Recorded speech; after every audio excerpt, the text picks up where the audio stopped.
So what is DNA? Though DNA stands for deoxyribonucleic acid, it's just a molecule or a particle in a living thing that contains a genetic code. DNA is found in every cell of an organism, like the strawberry. For example, some strawberries have a darker color because their DNA told their proteins to produce a darker red. Other traits that DNA affects in a strawberry are its sweetness, size, and how long it takes before it goes bad. Now it's time for the experiment. Today we will be extracting DNA from strawberries. So the first thing we're going to do is put a couple of strawberries into a Ziploc bag and squish them together until we get a pulp.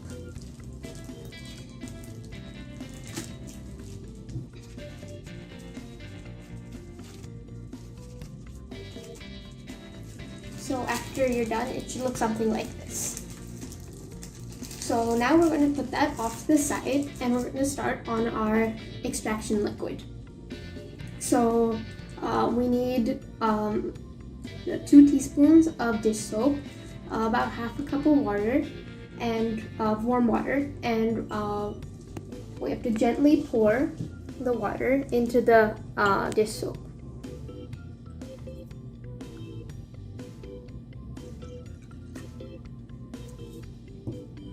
After that, we have to take a teaspoon of salt and mix it in with the solution.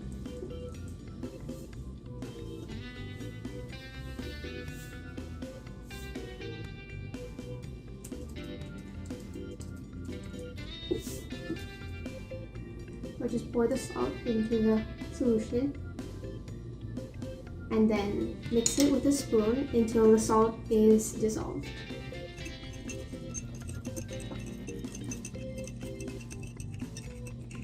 Okay, now this is our extraction liquid.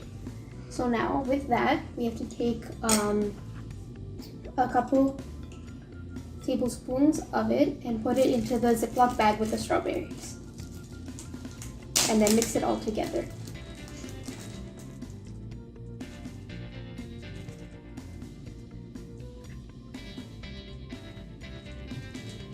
Now close the Ziploc bag so none of the strawberry can get out, that leaks out, and then mix it together again.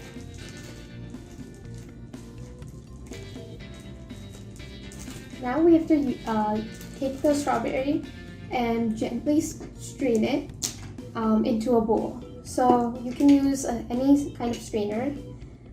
So I'm using this kind, and you can use anything like a cheesecloth or a coffee filter. So take the strawberries and pour it into the strainer.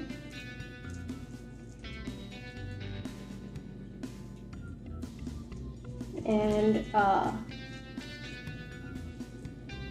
then you can take a spoon and take the larger pieces of strawberry that was remaining and just and press it against the sides so the liquid comes out.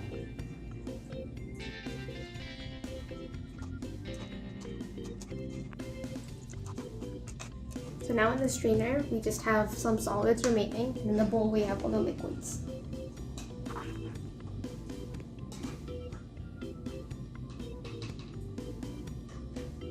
Okay, next we're going to be pouring the liquid, the solution that we have, into a fresh, clean container or a glass jar.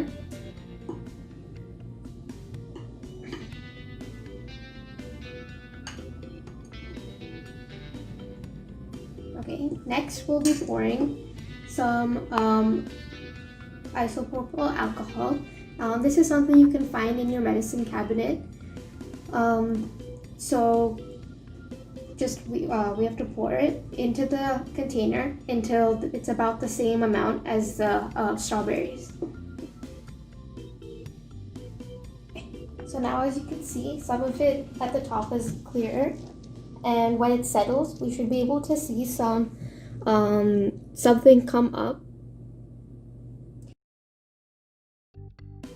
Now I've waited a couple minutes and let's see if something rose up. So you can take tweezers, or I'm using this toothpick to see if anything came up. So, wow, yeah. So all of this stuff floating on the surface is the DNA of a strawberry. So, most of us have seen DNA being extracted from a strawberry in a video or at a science fair. But what's actually happening? First, how does the extraction liquid work? The extraction liquid was made from dish soap, warm water, and salt. Then, we added cold isopropyl alcohol at the end. Why do we use dish soap? Dish soap is a detergent that cleans dishes by removing and breaking apart fats. Since DNA is found in cells, we need an ingredient in the extraction liquid to break apart the cell wall and membrane to get to the good stuff. A cell's membrane acts as its support and protection, just like the walls of a house support and protect everything inside. Cell membranes are made from fats and proteins. Dish soap can also remove the fats from a cell membrane. After the fats are removed, the DNA can be released from the cell. Then, why do we need salt? The salt helps the DNA strands come together so they can be easier to see. A single DNA strand by itself is microscopic. That means we wouldn't be able to see it with just our eyes. Why do we need cold rubbing alcohol? If we just had water by itself, the DNA would dissolve and no longer be solid enough for us to see. DNA doesn't dissolve in rubbing alcohol.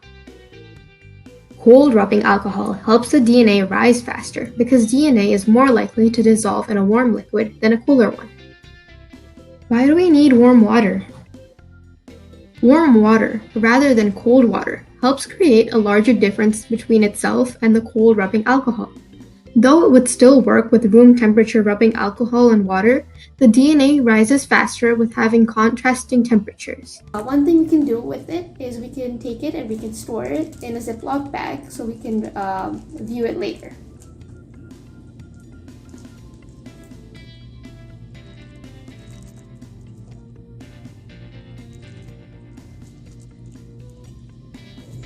Okay, so now that all the DNA is in the bag, I really like looking at it and spreading it out to see how fibrous it is.